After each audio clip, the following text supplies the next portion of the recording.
The Story of Civilization, Volume 4, The Age of Faith, Part 2, by Will Durant, continued, Cassette 11, Side 1. In the industrial towns of France, the craft guilds rose in repeated strikes or armed insurrection against the political and economic monopoly and dictation of the merchant class. In Beauvais, the mayor and some bankers were manhandled by 1,500 rioters in 1233. At Rouen, the textile workers rebelled against the merchant drapers and killed the mayor who intervened, this in 1281.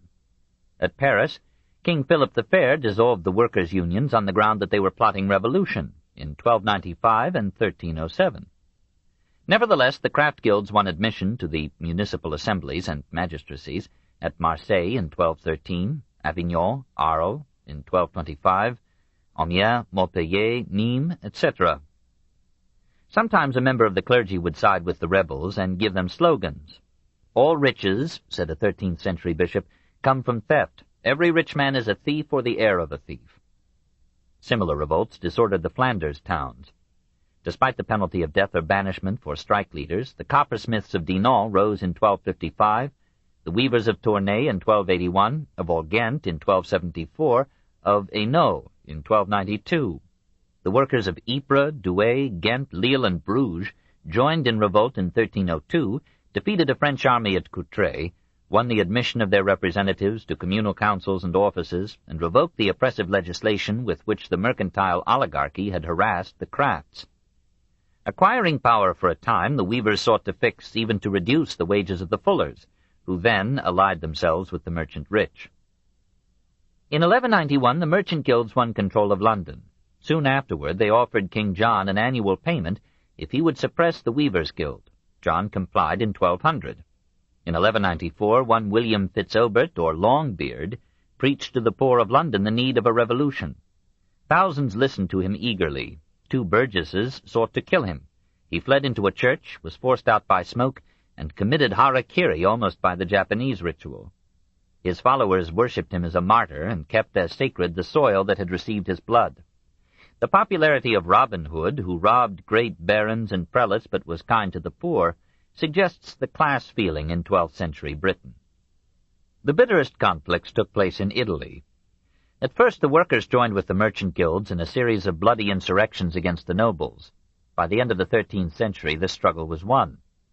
For a time the industrial population shared in the government of Florence. Soon, however, the great merchants and entrepreneurs secured ascendancy in the city council, and imposed such arduous and arbitrary rules upon their employees that the struggle entered in the 14th century its second phase, sporadic and intermittent war between the rich industrialists and the workers in the factories. It was amid these scenes of civil strife that St. Francis preached the gospel of poverty and reminded the nouveau riche that Christ had never had any private property. The communes, like the guilds, declined in the 14th century through the expansion of a municipal into a national economy and market, in which their rules and monopolies obstructed the development of invention, industry, and trade. They suffered further through their chaotic internal strife, their ruthless exploitation of the surrounding countryside, their narrow municipal patriotism, their conflicting policies and currencies, their petty wars upon one another in Flanders and Italy, and their inability to organize themselves into an autonomous confederation that might have survived the growth of the royal power. After 1300, several French communes petitioned the king to assume their governance. Even so, the economic revolution of the 13th century was the making of modern Europe. It eventually destroyed a feudalism that had completed the function of agricultural protection and organization, and had become an obstacle to the expansion of enterprise. It transformed the immobile wealth of feudalism into the fluent resources of a worldwide economy. It provided the machinery for a progressive development of business and industry, which substantially increased the power, comforts, and knowledge of European man. It brought a prosperity that in 2 centuries could build 100 cathedrals, any one of which presumes an amazing abundance and variety of means and skills. Its production for an extending market made possible the national economic systems that underlay the growth of the modern states. Even the class war that it let loose may have been an added stimulant to the minds and energies of men. When the storm of the transition had subsided, the economic and political structure of Europe had been transformed.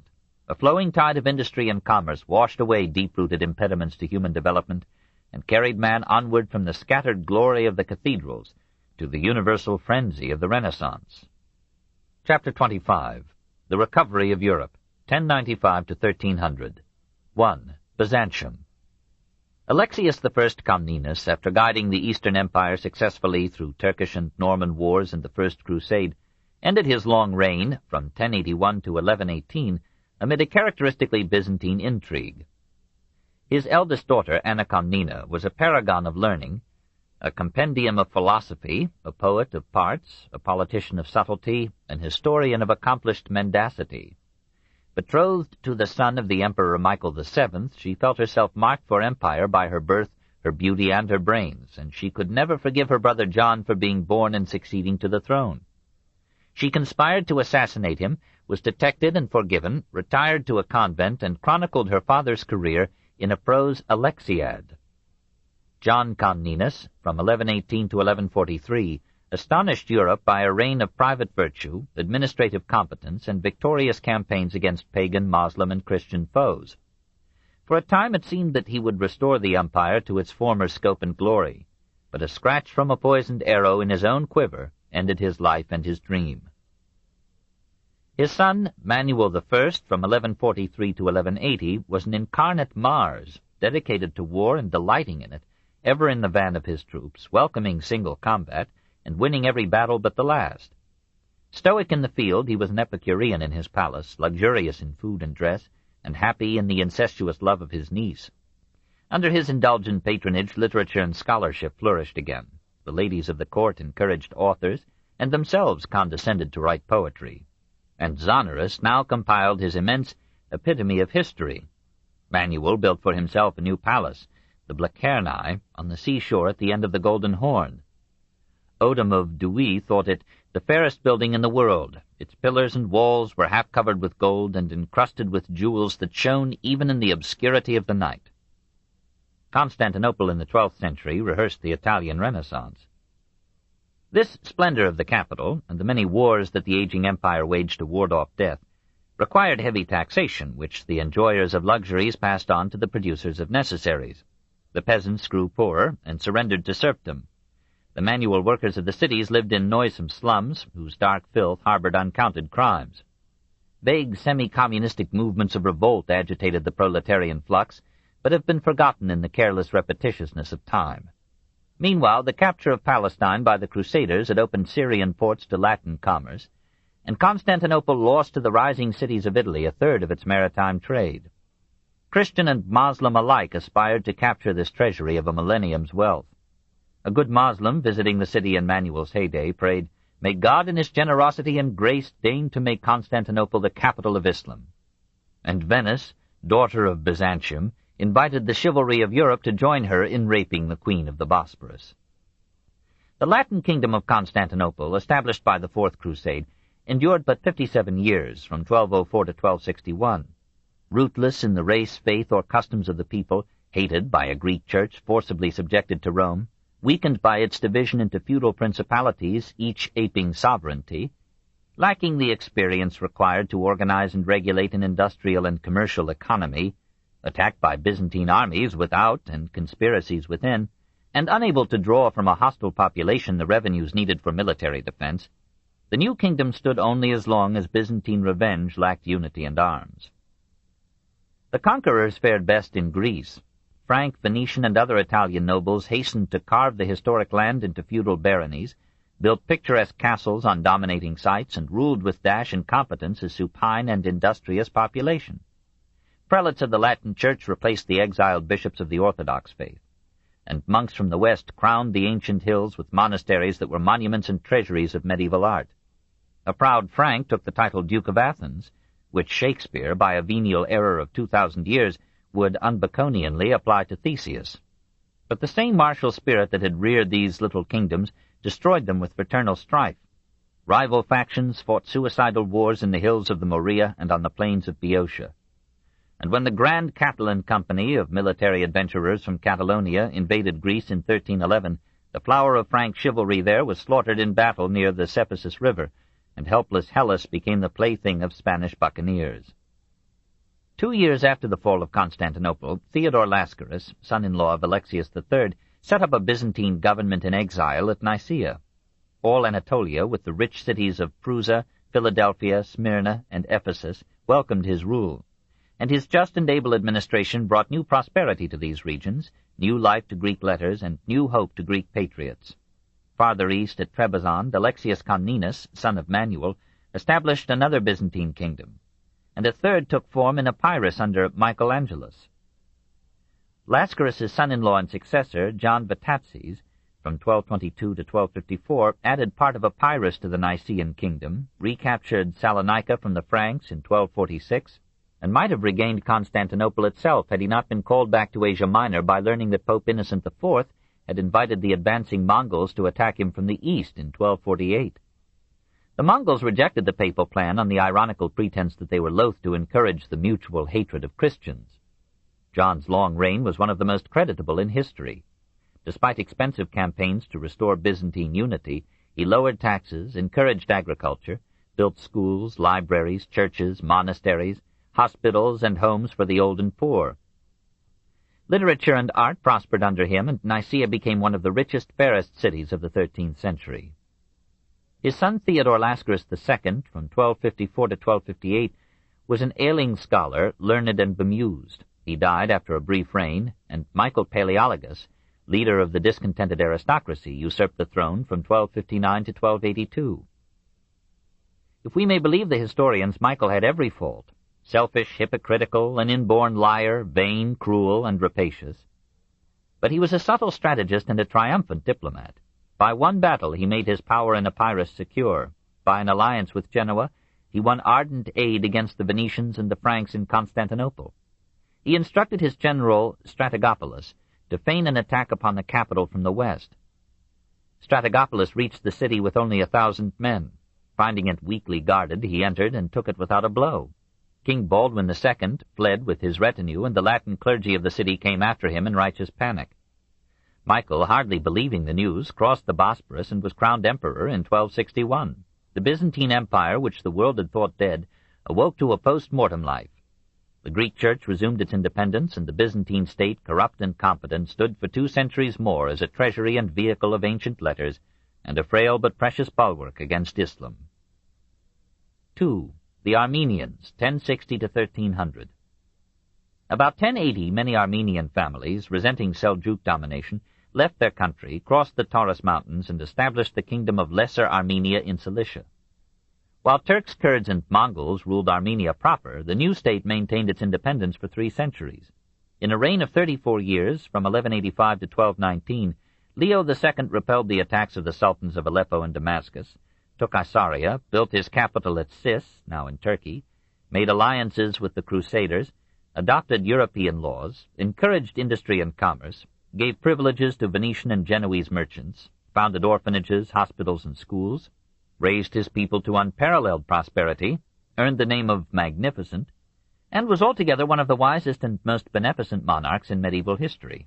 His son-in-law, Hethum I, from 1226 to 1270, finding the Christians unreliable, allied himself with the Mongols and rejoiced at the expulsion of the Seljuks from Armenia in 1240. But the Mongols became converts to Mohammedanism, warred on Lesser Armenia, and reduced it to ruins in 1303 and following. In 1335, Armenia was conquered by the Mamluks, and the country was divided among feudal lords. Through all this turbulence, the Armenians continued to show an inventive skill in architecture, a high excellence in miniature painting, and a resolutely independent form of Catholicism, which turned back all attempts at domination by either Constantinople or Rome. 3. Russia and the Mongols, 1054 to 1315.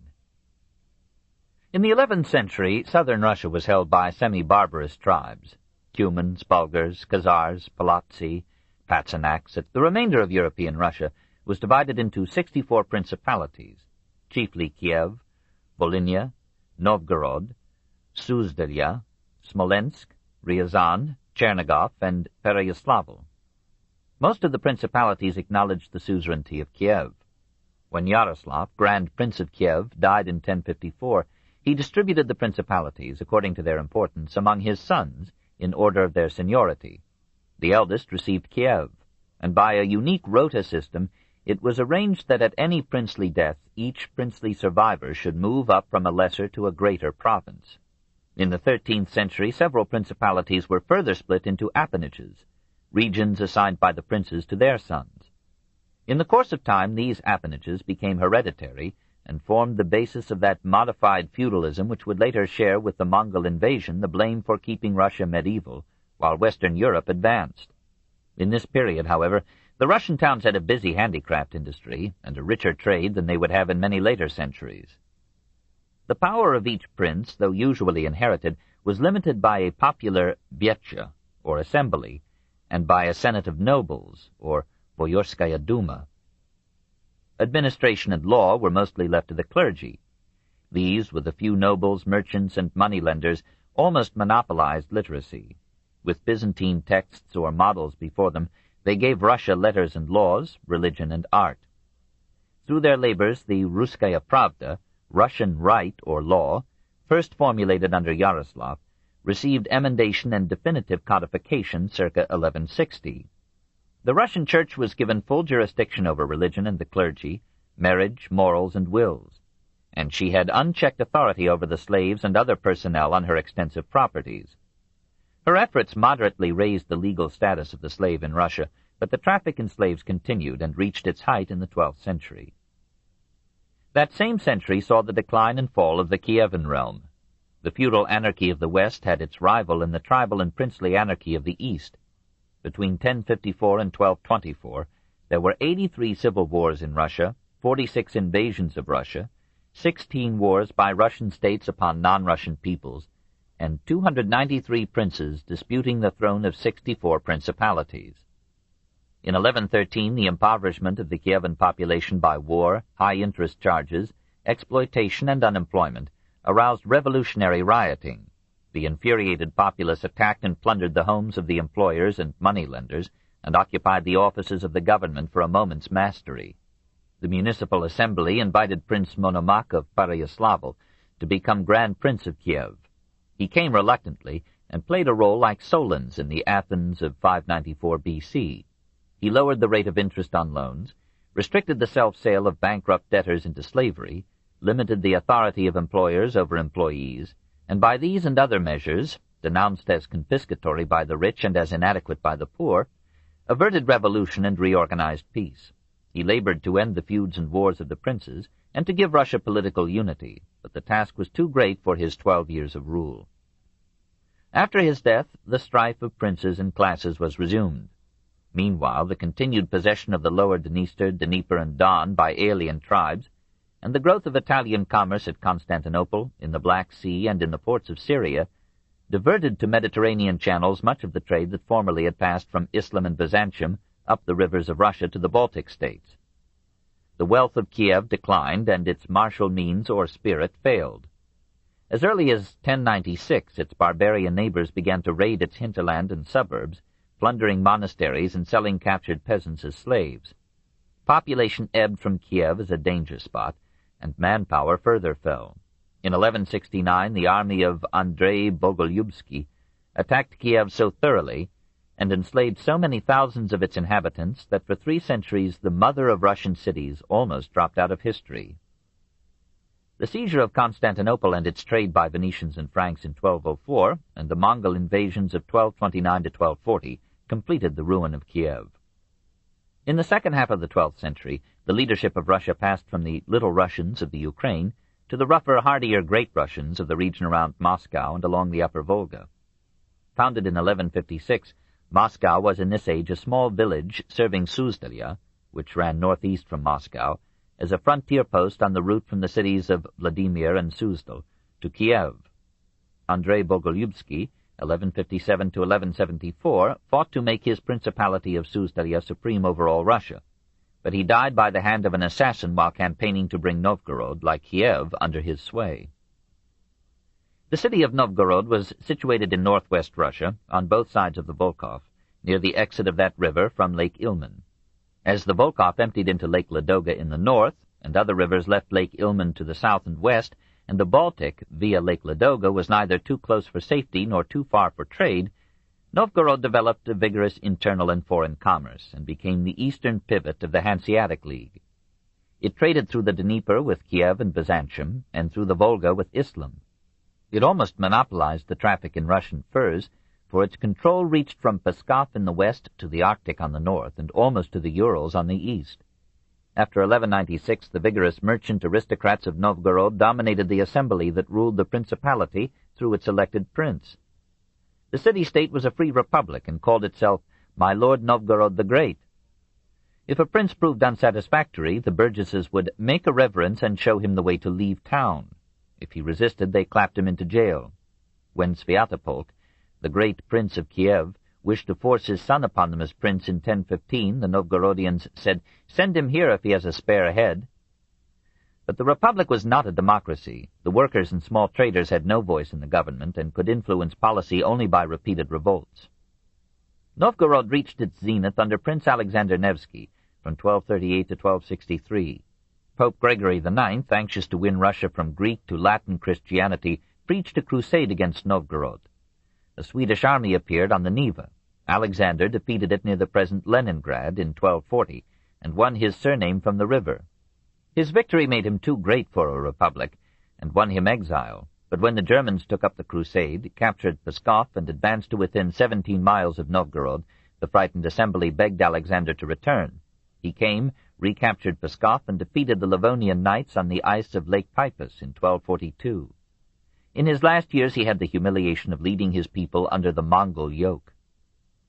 For the Mongols entered Russia in overwhelming force. They came from Turkestan through the Caucasus, crushed a Georgian army there, and pillaged the Crimea. The Cumans, who had for centuries warred against Kiev, begged for Russian aid, saying, "Today they have seized our land, tomorrow they will take yours." Some Russian princes saw the point and led several divisions to join the Cuman defense. The Mongols sent envoys to propose a Russian alliance against the Cumans. The Russians killed the envoys. In a battle on the banks of the Kalka River near the Sea of Azov, the Mongols defeated the Russian Cuman army, captured several Russian leaders by treachery, bound them, and covered them with a platform on which the Mongol chieftains ate a victory banquet, while their aristocratic prisoners died of suffocation. This in 1223. The Mongols retired to Mongolia and busied themselves with the conquest of China, while the Russian princes resumed their fraternal wars. In 1237 the Mongols returned under Batu, a great-nephew of Genghis Khan. They were 500,000 strong and nearly all mounted. They came around the northern end of the Caspian, put the Volga Bulgars to the sword, and destroyed Bulgar, their capital. Batu sent a message to the Prince of Ryazan. "If you want peace, give us the 10th of your goods." He answered, "When we are dead, you may have the whole." Ryazan asked the principalities for help. They refused it. It fought bravely and lost the whole of its goods. The irresistible Mongols sacked and razed all the towns of Ryazan, swept into Suzdaliya, routed its army, burned Moscow, and besieged Vladimir. The nobles had themselves tonsured and hid in the cathedral as monks. They died when the cathedral and all the city were given to the flames. Suzdal, Rostov, and a multitude of villages in the principality were burned to the ground. This in 1238. The Mongols moved on toward Novgorod. Turned back by thick forests and swollen streams, they ravaged Chernigov and Pereyaslavl and reached Kiev. They sent envoys asking for surrender. The Kievans killed the envoys. The Mongols crossed the Dnieper, overrode a weak resistance, sacked the city, and killed many thousands. When Giovanni di Piano Carpini saw Kiev 6 years later, he described it as a town of 200 cottages and the surrounding terrain as dotted with skulls. The Russian upper and middle classes had never dared to arm the peasants or the city populace. When the Mongols came, the people were helpless to defend themselves, and were massacred or enslaved at the convenience of the conquerors.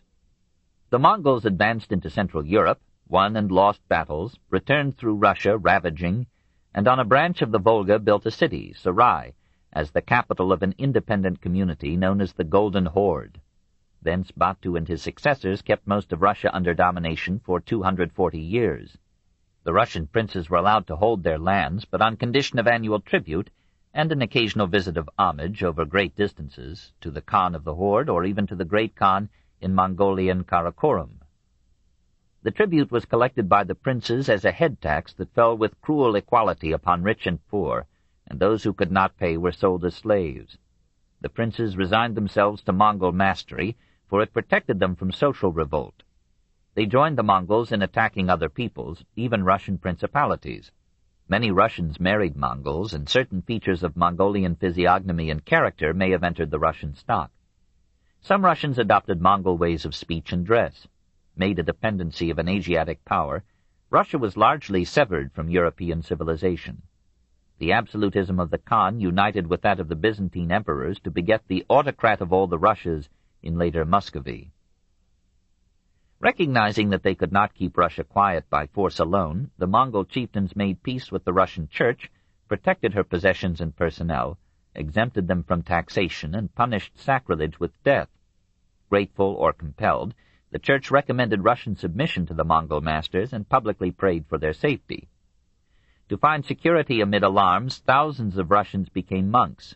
Gifts were showered upon religious organizations, and the Russian Church became immensely rich amid the general poverty. A spirit of submissiveness was developed in the people and opened a road to centuries of despotism. Nevertheless, it was Russia, bending under the Mongol whirlwind, that stood as a vast moat and trench protecting most of Europe from Asiatic conquest. All the fury of that human tempest spent itself upon the Slavs, Russians, Bohemians, Moravians, Poles, and the Magyars. Western Europe trembled, but was hardly touched. Perhaps the rest of Europe could go forth toward political and mental freedom, toward wealth, luxury, and art, because for over 2 centuries Russia remained beaten, humbled, stagnant, and poor. 4. The Balkan flux. At an alien distance, the Balkans are a mountainous mess of political instability and intrigue, of picturesque subtlety and commercial craft, of wars, assassinations, and pogroms. But to the native Bulgar, Romanian, Hungarian, or Yugoslav, his nation is the product of 1,000 years' struggle to win independence from encompassing empires, to maintain a unique and colorful culture, to express the national character unhindered in architecture, dress, poetry, music, and song. For 168 years Bulgaria, once so powerful under Krum and Simeon, remained subject to Byzantium. In 1186 the discontent of the Bulgar and Vlach population found expression in 2 brothers, John and Peter Asane, who possessed that mixture of shrewdness and courage which the situation and their countrymen required. Summoning the people of Turnovo to the Church of St. Demetrius, they persuaded them that the saint had left Greek Salonika to make Turnovo his home, and that under his banner Bulgaria could regain liberty. They succeeded and amiably divided the new empire between them, John ruling at Turnovo, Peter at Preslav. The greatest monarch of their line, and in all Bulgarian history, was John Asane II, from 1218 to 1241. He not only absorbed Thrace, Macedonia, Epirus, and Albania, he governed with such justice that even his Greek subjects loved him. He pleased the popes with allegiance and monastic foundations. He supported commerce, literature, and art with enlightened laws and patronage. He made Turnovo one of the best adorned cities of Europe, and raised Bulgaria in civilization and culture to a level with most of the nations of his time. His successors did not inherit his wisdom. Mongol invasions disordered and weakened the state from 1292 to 1295, and in the 14th century it succumbed first to Serbia and then to the Turks. In 1159, the Zupan, or chieftain, Stephen Nemanja, brought the various Serb clans and districts under one rule, and in effect founded the Serb kingdom, which his dynasty governed for 200 years. His son Sava served the nation as archbishop and statesman, and became one of its most revered saints. The country was still poor, and even the royal palaces were of wood. It had a flourishing port, Ragusa, now Dubrovnik, but this was an independent city-state, which in 1221 became a Venetian protectorate. During these centuries, Serbian art, Byzantine in origin, achieved a style and excellence of its own. In the monastery church of St. Panteleimon at Nerez, circa 1164, the murals reveal a dramatic realism unusual in Byzantine painting, and anticipate by a century some methods of treatment once thought original to Duccio and Giotto. Amid these and other Serbian murals of the 12th or 13th century appear royal portraits, individualized beyond any known Byzantine precedent. Medieval Serbia was moving toward a high civilization when heresy and persecution destroyed the national unity that might have withstood the Turkish advance. Bosnia, too, after its medieval zenith under the Ban, or King Kulan, from 1180 to 1204, was weakened by religious disputes, and in 1254 it fell subject to Hungary. After the death of Stephen I in 1038, Hungary was disturbed by pagan Magyar revolts against the Catholic kings and by the efforts of Henry III to annex Hungary to Germany. Andrew I defeated Henry, and when the Emperor Henry IV renewed the attempt, King Giza I frustrated it by giving Hungary to Pope Gregory VII and receiving it back as a papal fief in 1076. During the 12th century, rivals for the kingship nurtured feudalism by large grants of land to nobles in return for support. And in 1222 the nobility was strong enough to draw from Andrew II a golden bull, remarkably like the Magna Carta that King John of England had signed in 1215. It denied the heritability of feudal fiefs, but promised to summon a diet every year, to imprison no noble without a trial before the Count Palatin, that is, a count of the imperial palace, and to levy no taxes upon noble or ecclesiastical estates. This royal edict, named from its golden case or seal, constituted for 7 centuries a charter of liberty for the Hungarian aristocracy, and enfeebled the Hungarian monarchy precisely at a time when the Mongols were preparing for Europe one of the greatest crises in its history. We may judge the extent of the Mongol reach and grasp when we note that in 1235 Ogadai, the great Khan, sent out 3 armies against Korea, China, and Europe. The Third Army, under Batu, crossed the Volga in 1237, 300,000 strong. No undisciplined horde, but a force rigorously trained, ably led, and equipped not only with powerful siege engines, but with novel firearms whose use the Mongols had learned from the Chinese. In 3 years these warriors laid waste nearly all southern Russia. Then Batu, as if unable to conceive of defeat, divided them into 2 armies. One marched into Poland, took Krakow and Lublin, crossed the Oder, and defeated the Germans at Liegnitz in 1241. The other, under Batu, surmounted the Carpathians, invaded Hungary, met the united forces of Hungary and Austria at Moe, and so overwhelmed them that medieval chroniclers, never moderate with figures, estimated the Christian dead at 100,000, and the Emperor Frederick II reckoned the Hungarian casualties as almost the whole military force of the kingdom. Here, by the inexorable irony of history, defeated and victors were of one blood. The fallen nobility of Hungary were descendants of the Mongol Magyars who had ravaged the land 3 centuries before. Batu took Pest and Esztergom in 1241, while a body of Mongols crossed the Danube and pursued the Hungarian King Bela IV to the Adriatic shore, burning and destroying wildly on the way. Frederick II vainly called upon Europe to unite against the menace of conquest by Asia. Innocent IV vainly tried to woo the Mongols to Christianity and peace. What saved Christianity and Europe was simply the death of Ogadai and the return of Batu to Karakorum, to participate in the election of a new Khan. Never in history had there been so extensive a devastation, from the Pacific Ocean to the Adriatic and the Baltic seas. Bela IV returned to ruined Pest, repeopled it with Germans, moved his capital across the Danube to Buda in 1247, and slowly restored his country's shattered economy. A newborn nobility organized again the great ranches and farms on which servile herdsmen and tillers produced food for the nation. German miners moved down from the Erzgebirge and extracted the rich ores of Transylvania. Life and manners were still rude, tools were primitive, houses were wattled huts. Amid the confusion of races and tongues, across the hostile divisions of classes and creeds, men sought their daily bread and gain, and restored that economic continuity which is the soil of civilization. 5. The border states. As in a limitless universe any point may be taken as center, so in the pageant of civilizations and states, each nation, like each soul, interprets the drama of history or life in terms of its own role and character. North of the Balkans lay another medley of peoples, Bohemians, Poles, Lithuanians, Livonians, Finns, and each, with life-giving pride, hung the world upon its own national history. In the earlier Middle Ages, the Finns, distant relatives of the Magyars and the Huns, dwelt along the upper Volga and Oka. By the 8th century they had migrated into the hardy, scenic land known to outsiders as Finland, and to Finns as Suomi, the land of marsh. Their raids upon the Scandinavian coasts induced the Swedish king Eric IX to conquer them in 1157. At Uppsala, Eric left a bishop with them as a germ of civilization. The Finns killed Bishop Henry and then made him their patron saint. With quiet heroism they cleared the forests, drained the marshes, channeled their 10,000 lakes, gathered furs and fought the snow. South of the Gulf of Finland, the same axe and spade work was accomplished by tribes akin to the Finns: Bow-Russians or Prussians, Ests or Estonians, Livs or Livonians, Litva or Lithuanians, and Latvians or Lets. They hunted, fished, kept bees, tilled the soil, and left letters and arts to the less vigorous posterity for whom they toiled. All but the Estonians remained pagan till the 12th century, when the Germans brought Christianity and civilization to them with fire and sword.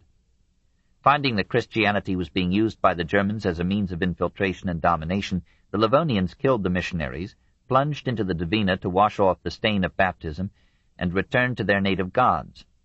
Innocent III preached a crusade against them. Bishop Albert entered the Dvina with 23 men of war, built Riga as his capital, and subjected Livonia to German rule in 1201. Two religious military orders, the Livonian Knights and the Teutonic Knights, completed the conquest of the Baltic states for Germany, carved out vast holdings for themselves, and converted the natives to Christianity and reduced them to serfdom. Heartened by this success, the Teutonic Knights advanced into Russia, hoping to win at least its western provinces for Germany and Latin Christianity, but they were defeated on Lake Peipus in 1242 in one of the innumerable decisive battles of history. Around these Baltic states surged an ocean of Slavs. One group called itself Polani, people of the fields, and tilled the valleys of the Barta and the Oder. Another, the Mazurs, dwelt along the Vistula. A third, the Pomerzani, by the sea, gave its name to Pomerania. In 963, the Polish prince Mieszko I, to avoid conquest by Germany, confided Poland to the protection of the popes. Thenceforth Poland, turning its back upon the semi-Byzantine Slavdom of the East, cast in its lot with Western Europe and Roman Christianity. Mieszko's son, Boleslav I, from 992 to 1025, conquered Pomerania, annexed Breslau and Krakow, and made himself the first king of Poland. Boleslav III, from 1102 to 1139, divided the kingdom among his 4 sons. The monarchy was weakened, the aristocracy parceled the land into feudal principalities, and Poland fluctuated between freedom and subjection to Germany or Bohemia. In 1241 the Mongol avalanche came down upon the land, took Krakow, the capital, and leveled it to the ground.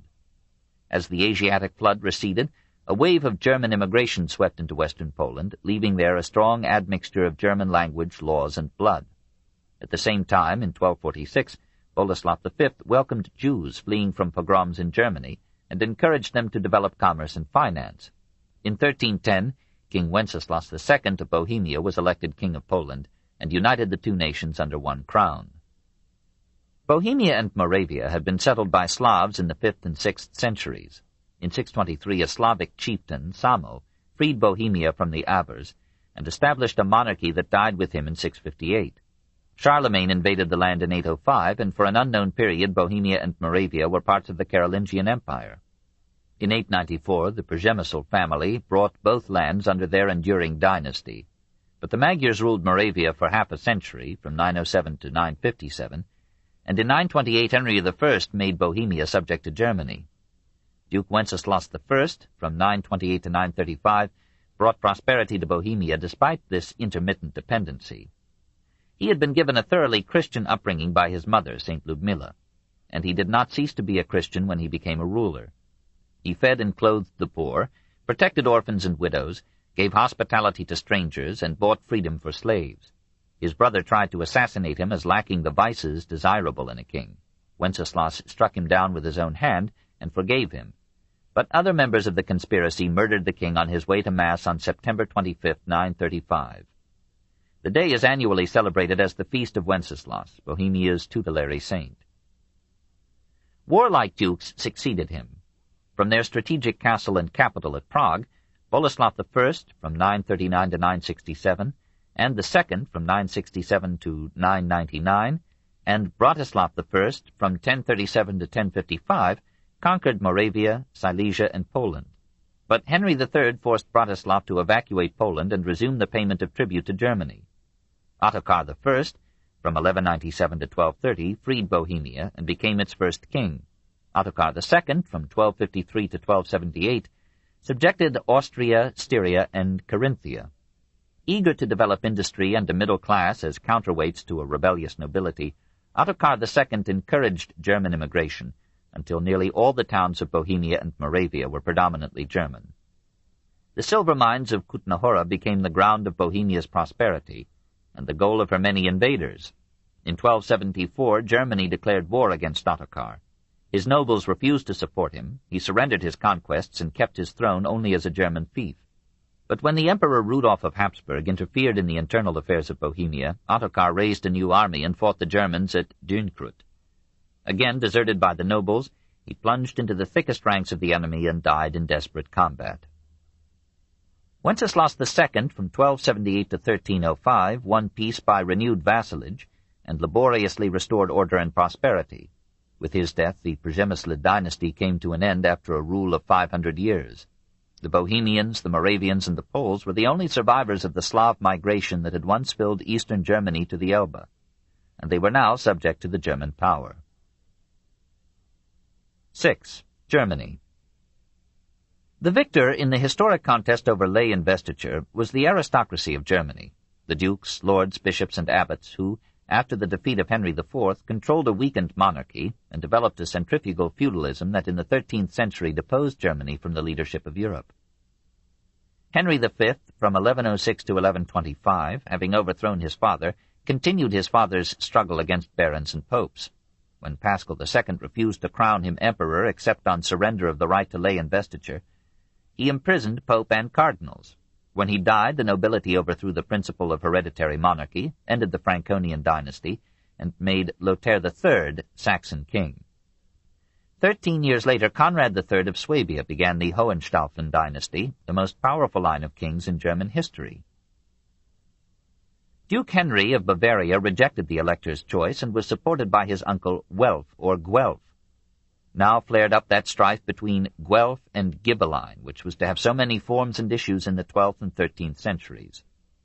Ghibelline was a variant of Weiblingen, a village owned by the Hohenstaufens. This family took its name, Hohenstaufen, from a mountain castle and village in Swabia. The Hohenstaufen army besieged the Bavarian rebels in the town and fortress of Weinsberg.